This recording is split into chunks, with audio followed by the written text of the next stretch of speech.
Monsieur Tiredra, bonsoir. Bonsoir.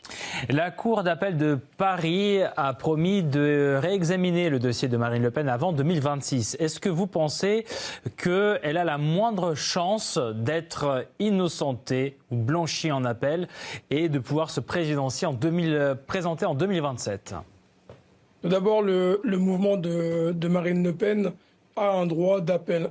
Ça fait partie du droit français, a le droit de contester la décision auprès de la justice, et ça fait partie de la démocratie et de la vie de la République française, qui est contraire à d'autres démocraties ou régimes dans le monde.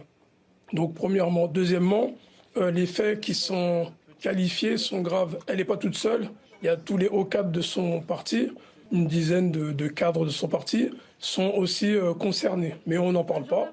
Elle a détourné 4,1 millions d'euros de fonds européens et de fonds publics. Donc c'est très grave.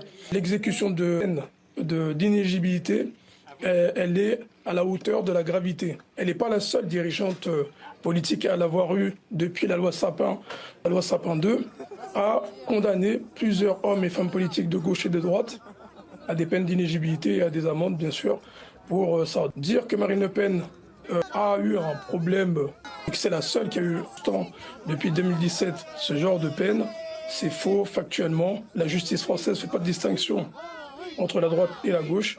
C'est le droit français qui prime sur toute décision, et si sa probité est touchée, c'est son problème et elle devra se défendre.